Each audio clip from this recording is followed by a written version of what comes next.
You are looking at a 20-foot rowboat, and the men who rowed it 3,000 miles across the Atlantic Ocean.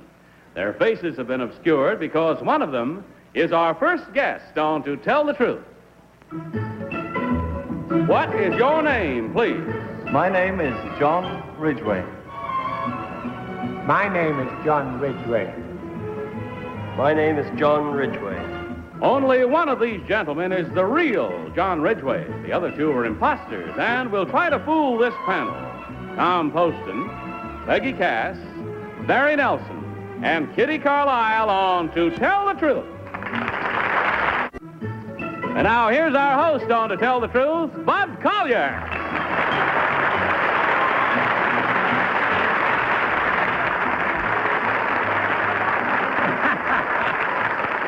Thank you very much. Welcome once again to Tell the Truth. Good evening, panel. Good evening. I tell you, Barry Nelson's going to be with us every day this week on Daytime Truth, and welcome back to Nighttime to Tell the Truth. Thank you, Bud. See, you're wearing a bow tie tonight. Yes, I thought I would for a change, you know.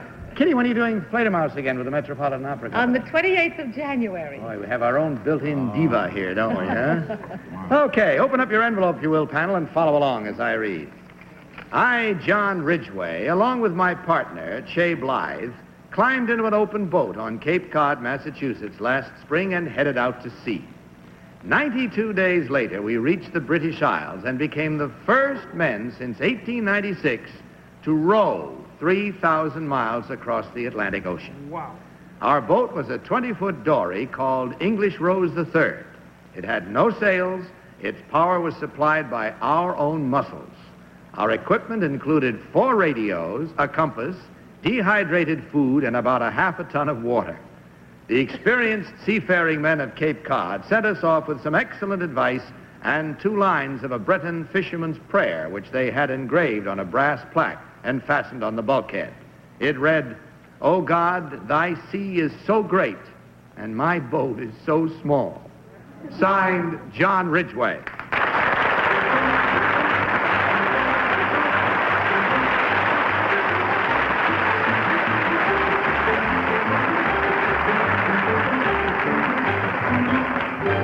Panel, these 3 gentlemen all claim to be, as you heard, John Ridgeway. We'll start the questioning with Tom Poston. Tom? Thank you. Who did it before, number 3?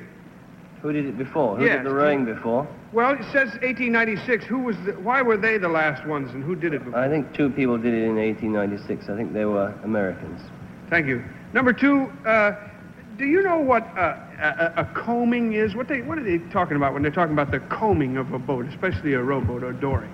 I don't know. I don't either. Number 1, when you had to set up work schedules for yourselves, right? Yes. Well, how did you arrive at those? I mean, you can't just take 8 on and 8 on or off, or 4 on and 4 off or something. Well, we did 12 hours on and rested for the night for the first 2 or 3 weeks, but we found we weren't making enough progress, and from thereafter we used to work through the night as well, 2 on, 2 off. 2 on, 2 off? Yes. Peggy Cass. Thank you. Number 2, what kind of a keel did your rowboat have? We didn't have a keel. Thank you. Well, number 3, what was the bottom of your boat like? Was it flat or was it flat? Was it a flat bottom boat? It was a flat bottom boat, yes. Thank you. Number 1, what kind of a keel does a dory have? Doesn't normally have a keel. Thank you. Number 2, what does a thwart mean? That's the thing you sit upon while you're rowing. Yes. Number 3, how many thwarts did you have in your boat? 2. 2, just for you and your partner. That's right. Thank you. Number 3, did you ever rush into any stormy seas? Number 2? Yes, stormy seas. Oh, very many. Very many. You said number 3. I did. Well, I'm always doing things wrong. I mean, it's kind of sad, isn't it? Number 3, where did you set out from on the Cape? Orleans. Orleans. And number 3, why did you go from Cape Cod to England instead of from England to Cape Cod, since you're English? Because the Gulf Stream is to help carry us across. Thank you. Barry. Number 2, why did you decide to take this trip? What, was it distrust of the Queen Mary, or? I thought it'd be a good way to spend the summer. I see. And number 3, what port did you finally arrive in England? Well, we landed in Ireland, just at an island called Arran. Oh, number 1, What was the longest trip you'd taken previous to this? Rowing, I'd only done 15 hours along the Thames in a race. And on the Thames, let me put it another way. On your food, the dehydrated food, what did you have to eat mostly? We had a combination of curry, rice. Did it get beans. tiresome? It did, but it was very good. What did you do when a storm came up? When rain came, how did you protect yourselves? We crawled under a canvas. We had a canvas frame. Canvas. Oh, did you see any whales or sharks, number 2, on the trip? Oh, yes. Kitty Carlisle. It's inconceivable. It really is, number 3. How long did you train for this trip? All my life. Number 2, how far did you drift when neither one of you was rowing? Well, we had a sea anchor. I see. And you put that out? Yes. Number 1, did you lose much weight? About half a stone. You did. Number 3, did you feel at the end of 92 days that you were really kind of going a little mad? Yes, I think so. Number 2, the fact that you had a canvas to crawl under certainly couldn't have helped you from sunburn and so forth. Did you find this was a problem? No, I normally take the sun quite well. Number 1, you had no problem with food at all. There was plenty of food left. Yes, there was. Where did you store the water, number 3? Underneath the floorboards. And number 2, when you had these terrible storms, did you keep rowing? No. You just No, drift? you just hang on. Hang on. Did you lose any equipment in the storm? Only one is sea Without anchor. equipment. That's all the time we have. So batten down your hatches and ship your oars and mark your ballots, if you will. Please mark them at once, without change and without any consultation. Vote now, please, for number 1, number 2, or number 3. Team of challengers will, of course, receive $250 for each incorrect vote. Ballots are all marked. Tom, for whom did you vote? 92 days. That was some marvelous feat. I believe number 3 when he said he'd been training for it all of his life. Peggy. I didn't because I just have a feeling you wouldn't land in the Aran Islands from Cape Cod. And number 2, I don't know why you put out from Orleans into quite a heavy sea there, but I voted for you anyway because you corrected me, and I do stand to be corrected a lot. Barry Nelson. I know, but I come from a seafaring family, and number 3 has that look about him, as if he's been on the sea for years. It probably turns out he's a deckhand for the Staten Island ferry. And Kitty Carlisle. I, too, voted for number 3. I believed him when he said that he was going a little mad toward the end. I think that's very plausible. Very well, there we have it. All the votes are in and the reasons given. Let's find out now. Which one of these 3 gentlemen, in truth, is John Ridgeway, who rowed across the Atlantic? Will the real John Ridgeway please stand up?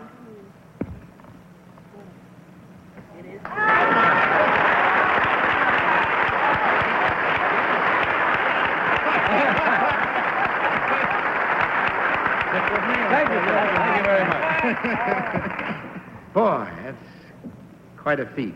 Quite a hand, I guess you should say, but can't imagine doing it. I just can't imagine doing it. Were you frightened? Yes. If they do a Because movie, you've got good sense. if they ever do a movie about it, Carl Malden could play your part. Looks like Carl Malden. Number 1, what is your real name and what do you really do? My name's John Richards. I'm an insurance broker. Thank you, sir. And number 2, what is your real name and what do you do, sir? My name is Paul Attard. I'm a bartender at the Chateau Richelieu here in New York. Taking the score, we find that the panel was fairly smart, but there was one incorrect vote, and that's worth $250. Gentlemen, thank you very much for being with us. Goodbye, and God bless you.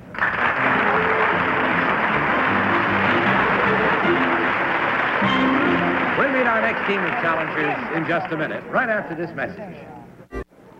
And now let's meet our next team of challengers.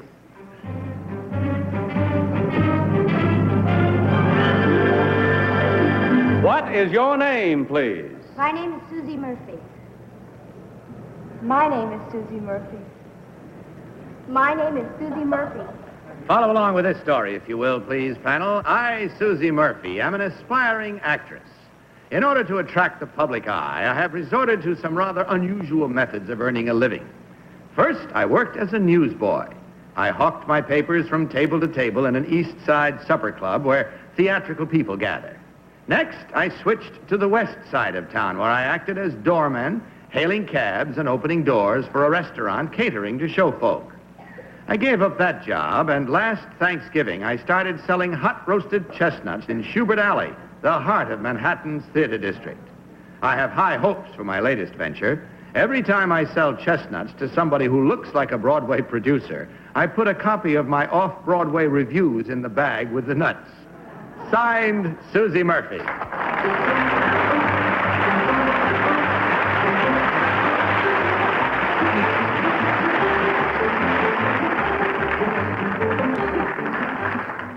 Well, these three young ladies all claim to be, as you heard, Susie Murphy, aspiring actress. And, well, speaking of things theatrical, let's begin the questioning with the star of the Broadway hit, Cactus Flower, Barry Nelson. Thank you, Bud. Number 3, what was playing in the show adjacent to Schubert Alley while you were selling roasted peanuts? Cactus Flower. like I wrote this part myself. All right, number... Why didn't you give her a job? I may give her a vote, though. But, number 2, what did you make the most profit selling?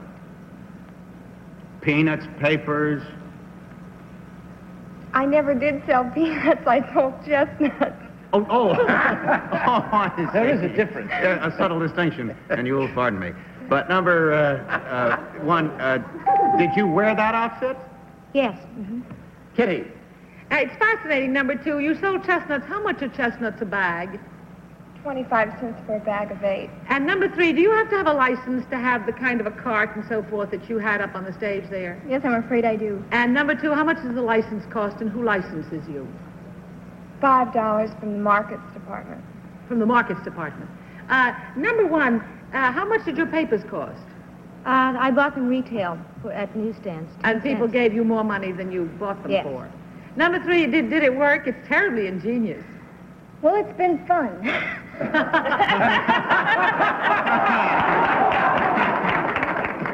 Number 2, where did you come from? California originally. And did you come here with no money? Very High brave. hopes. Tom Poston. Well, it was fun, I'm sure, and all that, but number 1, have you had any... What are you doing now, number 1? I'm selling chestnuts at about 10:30. Have you had, number 2, have you had any offers of theatrical work, the kind that you would like to do? Well, I've done a couple off-Broadway things. Which No, but I mean, as a result of your As- promoting yourself, have you done? No. I think that's disgraceful. So do I. Number 3, have you approached known producers and directors and people that you know are... Yes, some of them run when they see me. Why, number 3? Well, they say, here she comes again. Oh, no, I do you it couldn't all. possibly be annoying. You're too pretty. Peggy Cash. I'm afraid I have to disqualify myself because I happen to know Susie Murphy. And I've known her for quite a few years, yes. Well, then I see no reason why she doesn't have a job. I can. I can't give her my job. I need my job.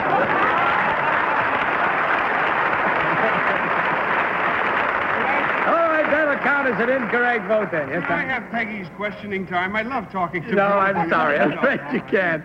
So that's all. The time is gone now, and you have to mark your ballots. Mark them at once, without change, without any consultation. And nobody consult especially with Peggy. Hers will go as an incorrect vote regardless. All right, vote for number 1, number 2, or number 3. Tom, for whom did you vote? Well, I voted for number 2 because she said she corrected Barry, and any one of the basic tenets of proper marketing is knowing what you're selling. So I thought it might be number 2. Peggy Cass. Well, I'm disqualified. Oh, yeah. But I made an apple. I hope she's never reduced to selling nose and gets a job soon. Looks like a large chestnut. I'm not a good drawer. Barry. Well, gee, they were all cute, and number 2 has a nice kooky quality and very tempting to vote for her. Number 3 gave a marvelous audition. And I just think it might be number 1. I'd buy my chestnuts from her. Yes. All right, Kitty. Well, I just hope they all get jobs very, very fast. I voted for number 2 because she really seemed to know what she was talking about with it. I've always wondered who licenses those carts. And maybe the license was more than $5, but... And she looks Irish to me. So there we have it. Votes are all in, minds made up, you heard them. And now let's find out which of these three lovely young ladies is, in truth, Susie Murphy. Will the real Susie Murphy please stand up?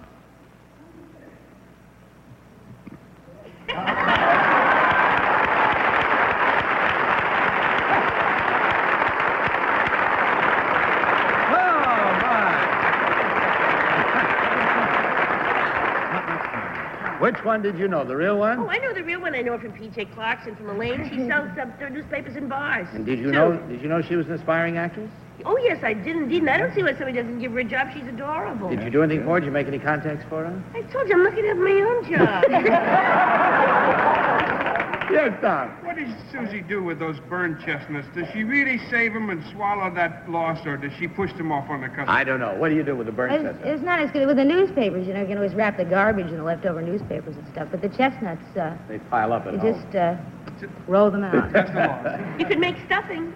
I could sell them the next night, too. But, Number two, what is your real name and what do you really do? My name is Anita Alberts, and I'm a fashion assistant at Mademoiselle Magazine. And number three, what is your real name and what do you do? My name is Sonia Blagan, and I'm a secretary. Well, in checking the score, ladies, you did well. Because with the one disqualification, there were 3 incorrect votes. That's 3 times $250 for a total of $750 you take along with you. Thank you for making our show so pretty. Good night, and God bless you.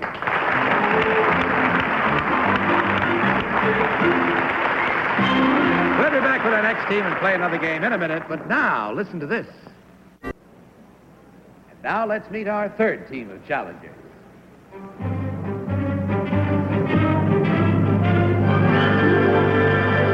What is your name, please? My name is Stanley Cramp. My name is Stanley Cramp. My name is Stanley Cramp. Follow along with your copies of this one, if you will, please, panel. I, Stanley Cramp, am chairman of the Council of the Royal Society for the Protection of Birds, senior editor of a publication called British Birds, and vice president of the London Natural History Society.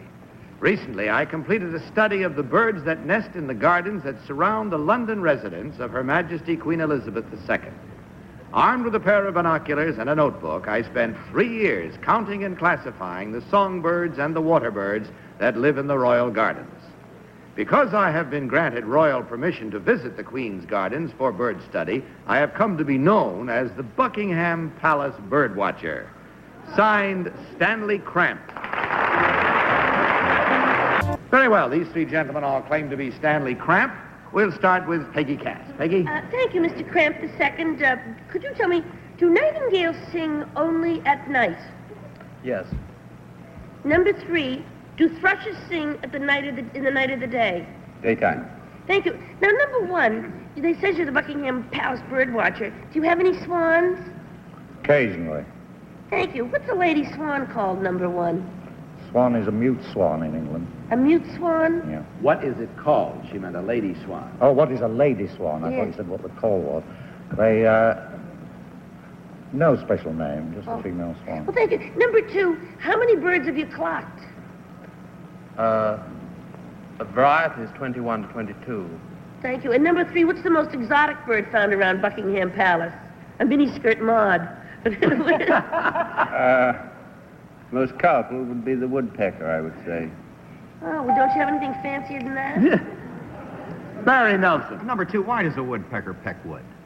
He wants to eat the insects. All right. Number 3, do most of the birds migrate in the winter? No, very few. Number 1, what is the most, name 3 of the most common birds found in the garden? Common birds are the house sparrow, the wood pigeon, and the mallard duck. Number 2, is the swan, does it have a rather mean disposition? Sometimes, if you disturb its young. Could you tell me the name of a famous bird album? In this country? Any country. In this country, it would be Audubon's book. Oh, thank you. Kitty Carlisle. Number 3, number 2 said swans weren't very mean birds, but I'm told that a swan could break your arm if he got real angry. Isn't that true? They can be very savage indeed. Number 2, what do you call a baby swan? Sicken. Number 1, is there a swimming pool in Buckingham Palace outdoors? No, there's a lake, but not a swimming pool. Number 2, from which vantage point in the palace do you watch? Well, it's done early in the morning. It's the best time to watch birds, but we're not allowed in the palace, so I never went inside the palace. So where do you watch from? In the bushes? Well, it's a big garden. You walk around. Number 3, how long do you watch in the morning? Anywhere from 2 to 3 hours in early morning. And what do you say is the most exotic bird you've ever seen? Tom Poston. That certainly is.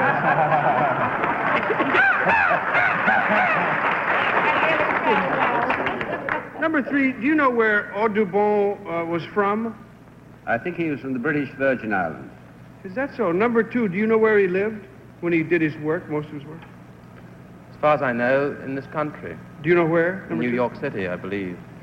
Thank you. Number 1, now, has anybody made any attempt to attract other varieties of birds to the palace grounds? No. You're just counting and tabulating and so forth? The birds arrive there naturally, yes. Uh-huh. And number 3, are they fed at all? On purpose, I mean. No, only the few tame birds that are there are fed. The others are wild. And that's all the time we have. I'm sorry to say it is time for you now to climb into your nests and mark your ballots. So mark them at once, without change, without any consultation. Vote, please, now for number 1, number 2, or number 3. Are all ballots marked? No, I'm not yet. Well, I find it difficult. Rather difficult, in fact. They win, Tom. Well, I found it too hard to decide. I was going to vote for 3, and I finally voted for number 2. I was put off a little bit, but when number 1 said that he didn't know the name for the female swan, I don't know whether there's one or not, but I figured he might know one technically. I shouldn't have voted for number 2 because Audubon drew in New Orleans, as you know. That's right. Peggy. I voted for number 3 because I think Audubon is either from St. Kitts or Nevis. I think he is from the British Virgin Islands. And also, when he said his name was Mr. Cramp, a very nasty little titter went around the room because, and he's the only one that looked kind of sore, so I think his name is Mr. Cramp. Barry. I was going to vote for number 3 also, Bud, but when Tom did his excellent bird imitation, I saw number 1 classify him. What was that classification? Kitty Carlisle. I voted for number 1 because I believe there is a swimming pool in Buckingham Palace outdoors. I saw a diagram of it once, but he said there wasn't one. But number 2 didn't say that Audubon did his work in New Orleans. I come from New Orleans, and I know that's true. So it might well be number 3, but I voted for number 1. Well, very well. Now we have all the votes in, widely spread out, as you can see. So let's find out now which of these 3 gentlemen, in truth, is Stanley Cramp. Will the real Stanley Cramp please stand up? Thank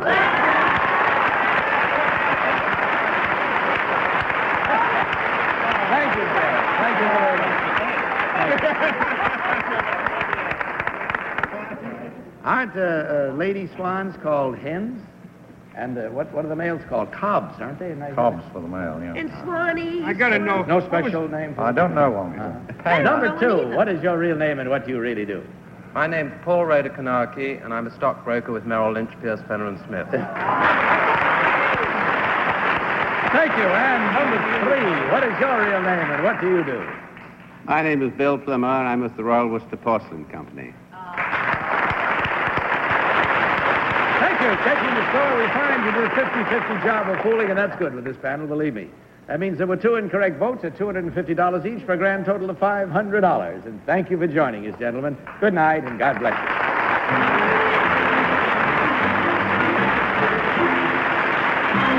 We'll be back in a minute, but now, this important message. Stay tuned for I've Got a Secret. Join us next week at the same time. I'll see you tomorrow afternoon on a daytime show, YouTube panel, and of course see you next week too. In the meantime, don't you forget to tell the truth. To Tell the Truth is a Mark Goodson, Bill Conn. Eve Arden henpecked George Appleby in tomorrow's Red Skelton comedy. This Sunday, the 21st Century premieres with an eye-opening report on the communications explosion. It's Carlisle's dress from Rose Perfect Negligee. This is Johnny Olson speaking for To Tell the Truth. Tonight's program was pre-recorded.